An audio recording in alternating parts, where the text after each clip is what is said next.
Hello students, आपका अपने channel teach टैच UP में आप सभी स्टूडेंट का स्वागत है। आज से हम शुरू करने जा रहे हैं बालाजी प्रकाशन से कक्षा 11 गणित, जिसके अंतर्गत पहला चैप्टर है समुच्चय। इंग्लिश में इसे सेट्स बोलते हैं, ठीक है। इसके अंतर्गत आप पढ़ेंगे समुच्चय तथा उसका निरूपण, रिक्त समुच्चय, परिमित तथा अपरिमित समुच्चय, सम समुच्चय, उपसमुच्चय, वास्तविक संख्याओं के उपसमुच्चय विशेषकर अंतराल के रूप में, और अधिसमुच्चय, समष्टि समुच्चय, वेन आरेख, समुच्चयों का सम्मिलन तथा सर्वनिष्ठ समुच्चयों का अंतर, पूरक समुच्चय, पूरक समुच्चयों का गुण। तो सबसे पहले समुच्चय आपको जानना है, ये समुच्चय होता क्या है। प्यारे बच्चों, समुच्चय का मतलब होता है संग्रह करना।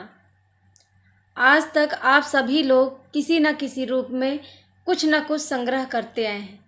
जैसे छोटे बच्चे होते हैं वो छोटे छोटे पेंसिल का संग्रह करते हैं, कोई किताबों का संग्रह करता है। तो समुच्चय का मीन्स होता है संग्रह करना। बस इसे गणित की भाषा में समुच्चय कह दिया गया। तो आप लोग ये जानिए कि समुच्चय क्या होता है। तो गणित की भाषा में आप कह सकते हो वस्तुओं के उस समूह अथवा संग्रह को समुच्चय कहते हैं। ध्यान से सुनिएगा, वस्तुओं के उस समूह अथवा संग्रह को समुच्चय कहते हैं जिसमें शामिल प्रत्येक वस्तु किसी विशेष गुण को संतुष्ट करती है। अब इसका क्या मतलब है? जैसे आप लोग को किसी चीज़ का संग्रह करोगे तो आप कोई विशेष ही वस्तु का जो है संग्रह करोगे ना, तो जो आपको पसंद है, जो विशेष है, उसी का आप संग्रह करना पसंद करोगे। तो वही चीज़ है कि वस्तुओं के उस समूह अथवा संग्रह को समुच्चय कहते हैं जिसमें शामिल प्रत्येक वस्तु किसी विशेष गुण को संतुष्ट करती है। तो चलिए देखते हैं इसको। तो प्यारे बच्चों, आप समुच्चय की परिभाषा दे सकते हो। वस्तुओं के उस समूह अथवा संग्रह को समुच्चय कहते हैं जिसमें शामिल प्रत्येक वस्तु किसी विशेष गुण को संतुष्ट करती है। या आप छोटे में ये परिभाषा ले सकते हैं, वस्तुओं के सुपरिभाषित। अब देखिए यहाँ पे सुपरिभाषित शब्द आया हुआ है, इसका मतलब होता है वेल डिफाइंड। वस्तुओं के सुपरिभाषित समूह या संग्रह को समुच्चय कहते हैं। तो आप सबसे पहले समझेंगे समुच्चय क्या है, एक उदाहरण द्वारा समझेंगे। तो प्यारे बच्चों, इसका एग्जाम्पल हम इसके द्वारा दे सकते हैं। अंग्रेजी वर्णमाला के स्वरों मतलब वॉवेल्स क्या होते हैं? ए, ई, आई, ओ, यू। ये आप सभी को पता है। अंग्रेजी वर्णमाला के स्वरों ए, ई, आई, ओ, यू का संग्रह एक समुच्चय है।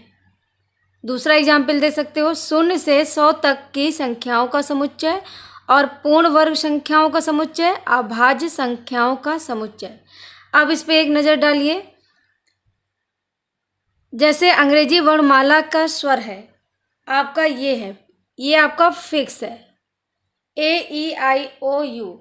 आप दुनिया में किसी भी व्यक्ति से पूछेंगे कि अंग्रेजी वर्णमाला के वावेल्स कितने होते हैं, तो यही बताएंगे। अगर आपसे पूछा जाए कि बेटा वावेल्स क्या होते हैं, तो आप यही बताएंगे। आप अपने दोस्त से पूछेंगे तब भी यही बताएंगे। आप दुनिया में किसी भी व्यक्ति से पूछेंगे तो आपको यही बताएंगे, ठीक है। तो मतलब क्या हो गया समुच्चय? समुच्चय वह होता है जिसे आप भी उसी को बोलो, दुनिया में किसी भी व्यक्ति से पूछे तो वो उसी चीज़ को डिफाइन करे। जैसे 0 से लेके 100 तक की संख्याओं का समुच्चय। अगर आपसे पूछा जाए कि 0 से 100 तक की संख्या कितनी होती है, तो आप जल्दी से बता देंगे। लेकिन अगर आप किसी दूसरे व्यक्ति से पूछेंगे तो वो भी यही बताएगा। आप किसी भी व्यक्ति से पूछेंगे तो 0 से लेके 100 तक की संख्या को वो भी वही बताएगा जो आप बताएंगे। तो अब इसमें अंतर क्या हुआ? इसमें अंतर ये हुआ कि यह सुपरिभाषित है।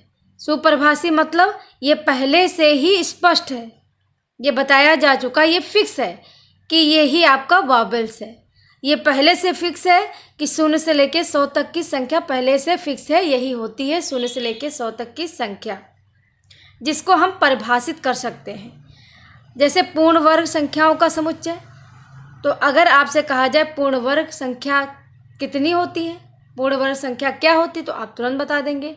आभाज्य संख्या क्या होती है, आप तुरंत बता देंगे। आप किसी दूसरे व्यक्ति से भी पूछेंगे तो आभाज्य संख्याएं वो बताना शुरू कर देगा। लेकिन इसी तरह एक एग्जाम्पल के द्वारा और समझेंगे। जैसे अगर कहा जाए कि भारत के सभी अच्छे खिलाड़ियों का संग्रह, अगर आपसे पूछा जाए भारत के सभी अच्छे क्रिकेट खिलाड़ियों का संग्रह ये समुच्चय है कि नहीं है, तो देखिए बेटा, भारत के सभी अच्छे क्रिकेट खिलाड़ियों का संग्रह, अब आप देखिए ये समुच्चय है कि नहीं है।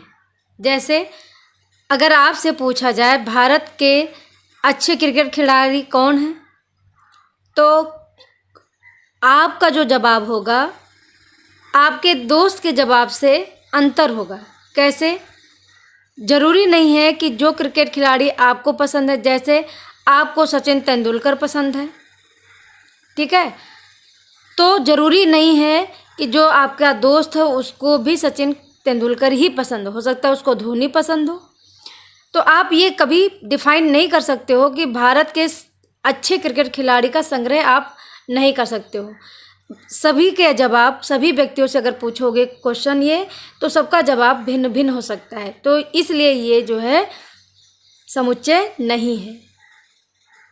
समुच्चय वह है कि अगर आपसे वही चीज़ पूछा जाए आपका भी जवाब वही हो, ठीक है, आपके दोस्त से पूछा जाए या दुनिया के किसी भी व्यक्ति से पूछा जाए तो सबका जवाब एक मिले। तो ये कब मिलेगा?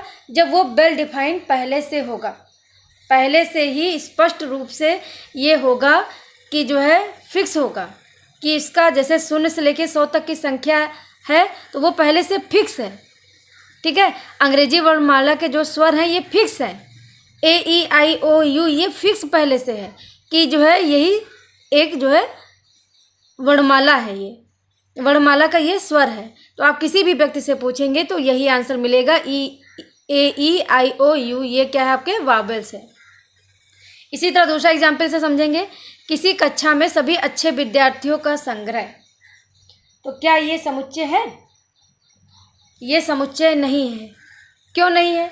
इसका कारण यही है कि अगर किसी व्यक्ति से पूछा जाए कि बताइए आपके कक्षा में सभी विद्यार्थी किसी कक्षा में सभी अच्छे विद्यार्थी का संग्रह क्या होगा, तो अगर आपसे पूछा जाए कि आप अपनी कक्षा में अच्छे विद्यार्थियों का संग्रह बताएं तो आपका जो आंसर होगा हो सकता है कि आप जिनको आप चॉइस करो आपके दोस्त दूसरे को चॉइस करें, किसी तीसरा दोस्त वो अलग उसको जो है मतलब चॉइस होगा।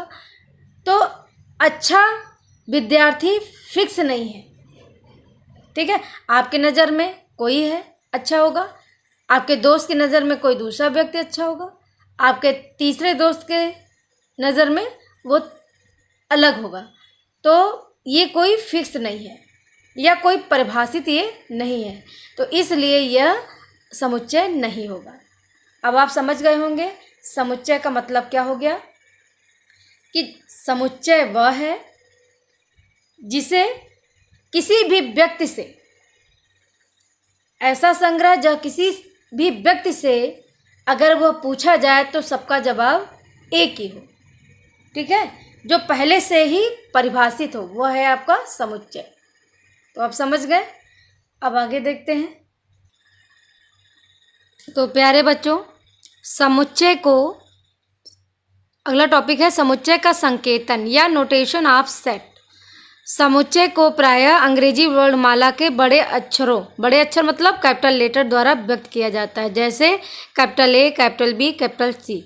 ये ध्यान रखिएगा कि समुच्चय को कैपिटल लेटर द्वारा लिखा जाता है। ठीक, आगे देखते हैं। अब टॉपिक है बेटा समुच्चय के अवयव। अब देखो समुच्चय के अवयव क्या होते हैं, इसको इंग्लिश में बोलते हैं एलिमेंट्स ऑफ ए सेट। उस वस्तु या पद को जिनसे मिलकर समुच्चय बनता है, मतलब उस वस्तु या पद को जिनसे मिलकर समुच्चय बनता है उसे समुच्चय का अवयव कहते हैं। एग्जाम्पल आप इसमें दे सकते हो, जैसे पुस्तक है, तो पुस्तक अगर कोई पुस्तक है तो ये क्या है, पुस्तक जो है अध्ययन संबंधी सामग्री का समुच्चय का अवयव है। जैसे पुस्तक जो है अध्ययन संबंधी सामग्री के समुच्चय का अवयव है।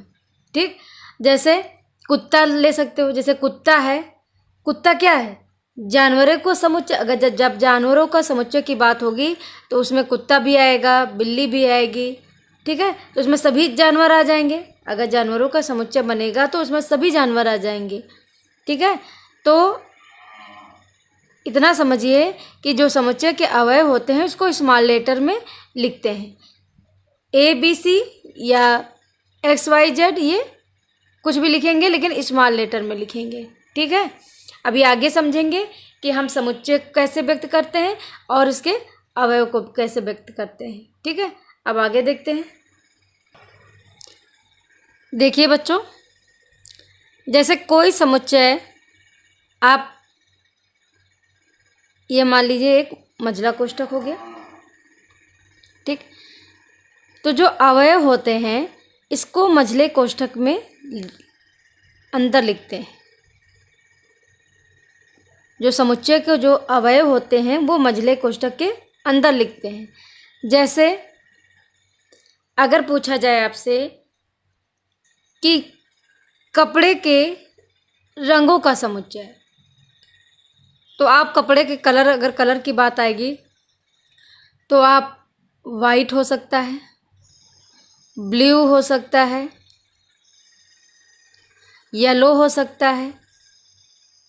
ठीक, आप ये सब जैसे ये जो कलर है कपड़े का, तो ये समझ लीजिए आपके किसके अंतर्गत आते हैं, क्लॉथ के अंतर्गत आते हैं। तो हमने इसको सी से कर दिया। तो ये आपका क्या हो गया, ये आपका हो गया समुच्चय। ठीक, ये आपका कैपिटल लेटर में ये हो गया समुच्चय, और जो इसके अवयव हैं ये स्मॉल लेटर में है।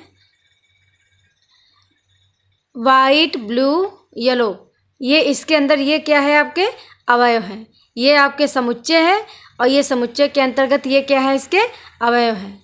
ठीक है, तो ये जो कपड़ों का रंग है, ये जो वाइट, ब्लू, येलो इत्यादि जो कलर हैं, ये कपड़े के अंतर्गत है। तो हमने इसको जो है कह दिया कि एक सी एक समुच्चय है और इसमें जो है वाइट, ब्लू, येलो ये इसके कलर हैं। ठीक, अब एक चीज़, अब बात समझिए। अब इसमें हम कह सकते हैं कि जो ये डब्लू है, वाइट है, वो कपड़े के अंतर्गत आता है। तो ऐसे लिख सकते हो कि डब्लू एक होता है ऐसे।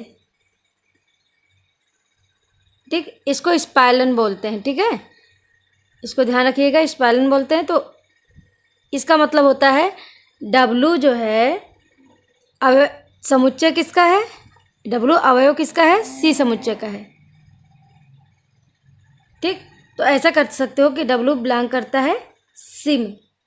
ठीक, जैसे डब्लू जो है, जो अवयव डब्लू है वो सी समुच्चय सी में है। मतलब ये जो अवयव है डब्लू, ये सी समुच्चय में है। और ये बी अवयव है, जैसे ये बी है, ये आपका बी है, ये अवयव, ये सब आपका डब्लू, बी, वाई, ये सब जो है आपका अवयव है। तो कह सकते हैं कि जो बी अवयव है ये समुच्चय किस में है, सी में है। ठीक, ये वाई है, ये आपका जो किस में है, समुच्चय सी में है।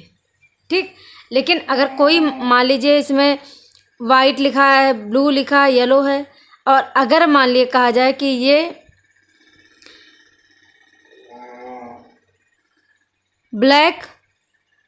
अब आप देखो इसमें ब्लैक तो है नहीं कहीं, तो इसके लिए हम क्या करेंगे, ये ब्लैक लिखेंगे, इसको इस पैटर्न को ऐसे काट देंगे, मतलब बी अवयव बी जो है ब्लैक जो है इसमें समुच्चय सी में नहीं है। ठीक, तो इस तरह हम प्रदर्शित करेंगे। विद्यार्थियों, यदि कोई ए किसी, ये क्या है, यदि कोई अवयव ए किसी समुच्चय ए का अवयव है, तो आप समझ गए ना कि यदि कोई अवयव ए किसी समुच्चय ए का अवयव है तो इसे लिखेंगे ए बिलोंग करता है, या ये इसको लिखेंगे ए बिलोंग करता है कैपिटल ए से। ठीक है, इससे प्रदर्शित करते हैं। और इसे क्या पढ़ते हैं, ए अवयव ए पढ़ते हैं। ठीक है, स्मॉल ए अवयव समुच्चय ए पढ़ते हैं।